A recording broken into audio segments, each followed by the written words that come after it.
Hey guys, it is Sunday, October 20th. It has been a long, long time since I have done one of these blogs or vlogs or whatever it's called now, and I have some reasons for that, and I have a whole bunch of stuff to update everybody on, so I will get started. First thing, actually, that I wanted to say is I'm looking at my screen now and I see a screenshot of my last blog entry and I'm wearing the exact same sweatshirt. So I'm not homeless. I just really like this sweatshirt. I haven't worn it every day since.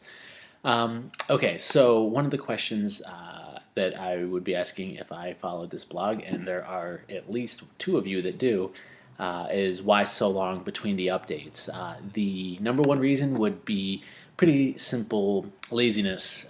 I found that my laziness can compound on itself pretty easily. So if I go a couple of days without updating the blog, that pretty easily turns into a couple of weeks, which pretty easily turns into the better part of 3 months. And that's where we are, of course, 3 months right now. The second part, and this has been really tough for me to deal with actually, and it's sort of infiltrated all of my running, is I make a habit of getting into the subculture of any hobby or endeavor that I undertake, and ultra running has been no different. The one thing I found through reading a lot of the books and documentaries and reading any of the online content, though, is that the elite level super runners are amongst what I would consider the least redeemable subculture of anything that I have experienced. And I'm somebody who's been really big into poker and just sports in general, where there are some pretty narcissistic and pretty questionable subcultures, but there's something special about ultra running. And I think that the problem is, anything you undertake and spend a lot of time on can be considered a certain amount of selfish, because you're devoting a lot of your own personal time and a lot of your money to things like that. And it wouldn't be fair to say that anything you do for yourself is selfish, but there's this special thing with ultra and distance runners. And again, this isn't for everybody. This is just what I found at the highest levels, where they fool themselves into thinking that they're doing this for somebody else. Now, a lot of people raise money while they're running. I'm doing that in this blog, although not very actively. But these people seem to really convince themselves that they're only doing these things for other people, that if it wasn't for the sick kid in the hospital, they can never finish this run. And it's a weird mix of like messiah complex and I don't even know what to say about it. I just know that it really, really infuriates me. And you mix that distaste for the subculture in general along with my laziness, and it becomes really tough to build up the enthusiasm to write a blog or put anything else out there about yourself, because you already feel like, I don't want to be one of these people that's like, look at me, look at me. Having said that, look at me. So that's where I've been. Some of the big changes in the last few months. Number one would be that we moved to Philly a couple of months ago, and it's been fantastic. I love living here. I love being able to walk to things that aren't highways. As far as running is concerned, though, it's also changed quite a bit for me. There is a huge running community around here. I haven't gotten locked into too much of the groups necessarily, mostly because my training is a lot longer and a lot slower miles than a lot of the people around here. But there's this just gorgeous parkway that I've spent a lot of time running at. And that's actually going to be the parkway where ideally if I make it to the 100-mile race, it'll just be a bunch of loops of that. And so it's an encouragement, and it's also sort of it keeps me in check to see all these ridiculously in shape people running by my windows all the time. So you get out there, and pretty any hour of the day, for the sake of getting my long weekend runs in, I've gone out as early as 4:35 a.m. and there's still runners out there, and all the way through the evening hours. So and it's really beautiful. It goes just around a river. It's this path, and you run away from the city, just in this beautiful nature. And when you're running back, you have the skyline of the city itself. So it's very cool. I love it a lot. And that's a half a mile jog from my front door to get there. So that's really great. So far, Philly's been fantastic for the running. Some of the actual running itself that's happened in the last 2.5 months. I believe the last time I updated this, I hadn't even run a marathon yet. Since then, I've had to run several. The first one I just did in Philly because there wasn't any convenient place to go do it on my schedule. So I just ran around the city. I have this really cool watch that does GPS, and it times your miles and yada yada yada. So I just kept looking at that until it said 26.2, and to be as cheesy as possible about it, I even finished up on the Rocky Steps looking over the city. So super cheesy, but a great run. Since then, the only other, I'm trying to think if I've done any other organized ones. I did one up in Rochester, which was just miserable. It was super cold. There wasn't as many aid stations as you would like. I actually ran with a cousin of mine who did her first marathon ever. She did awesome, but I wouldn't suggest it for any other first timers. And for me, especially, I had some issues that you probably don't want to hear about, but we'll just say that there can be friction that happens when you run. And for half the population out there, you won't understand the friction I'm talking about. But for the rest of us, ouch. But other than that, the runs have gone really, really well. I've had a good time doing that. The training, however, has been super, super brutal.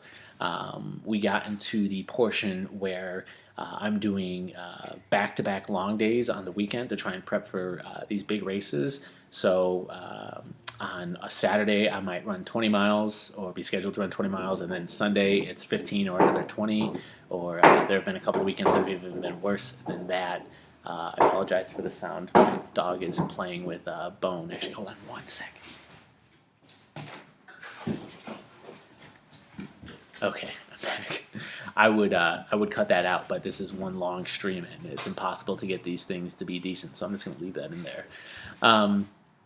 So the training has been going really well despite those kind of brutal weekends, and we are at a point now where pretty much anything less than 5 or 6 miles. This sounds like the thing I was just complaining about, but 5 or 6 miles doesn't really hurt anymore. It kind of just, I don't even feel it coming along.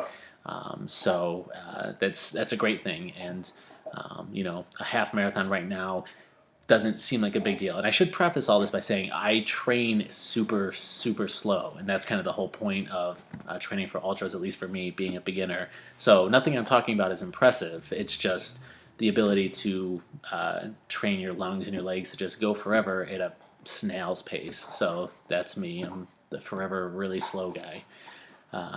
So that's how training has been. I did have some random miscellaneous things I wanted to talk to you guys about, some experiences. My wife did a half marathon a couple of months ago, or not even, maybe a month ago, and I was waiting at the finish line to cheer her on. And across the finish line, about 10 minutes after her, was this guy with just these gushing bloody nipples. And I was just like, yeah, you're my boy. I understand that. So I haven't had that problem. I've gone through about 4,000 Band-Aids into this process, but no more of that. So there have been other funny injuries I'll tell you guys about at a later time. But seeing that guy, and he was in pretty bad shape, just not only the look of him, but you could tell physically he hadn't trained real hard for this. And it's just like, you are my brother in arms. The only other funny thing I think has really gone on in this process, and this is such an insecure thing to have happen, but when I am out doing my long runs, I train at a heart rate zone. That's the idea for being able to do these ridiculously long distances. So for me, I'm trying to keep my heart rate at about 145, and that's about 11 to 12 minute mile depending on the day. And that means that pretty much anybody who runs will be passing me. I very rarely pass anybody.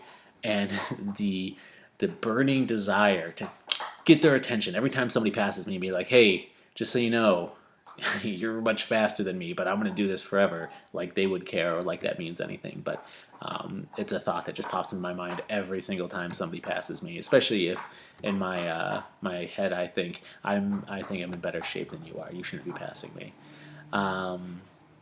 So that's where things stand right now. Those are just a couple of other things. The one really big news and the thing I'm excited about is, and I should preface this with saying another reason, a small reason that I haven't updated the blog as much is because in this long grinding training part of this process, there hasn't been any really interesting races. I've had some long runs, but there's only so much I can say about. Hey, I did a 20-mile training run today. However, this Saturday is my first 50-mile race, and initially it was going to be next weekend in Nashville, but for a few reasons, I decided to not do the Nashville race. A lot of those having to do with how selfish I think that long distance running really can be, and how I've seen it through the books and the documentaries and stuff. It takes a huge toll not only on you and your time and finances, but the people around you, your friends, your family, anybody who's there to be your team or whatever. So that's tough for me to justify, especially since this is just about me kind of trying to prove this stuff to myself.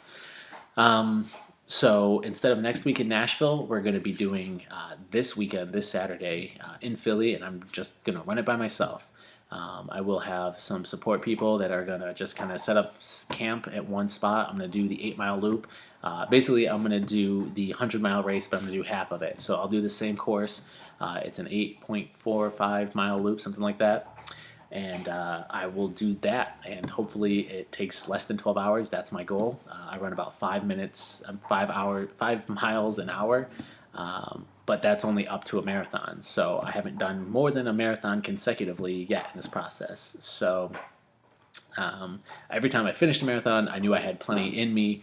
I don't ever think I've thought to myself, oh, I have another marathon in me, though. So if I get through the first marathon in 5 hours, or at least the first 25 miles in 5 hours, which that shouldn't be a problem, then we'll see how the next 25 go. I'm giving myself 7 hours to get the next ones done. So I will start before the sun comes up, actually, now, because it's that depressing time of year where you only have like 11 hours of sunlight. But I will start around 6 and hopefully be done by 6. I'm very excited about this, and I've been really struggling with keeping my motivation up for this whole process. It's been a long journey. I started this on January this year. It's my dog again.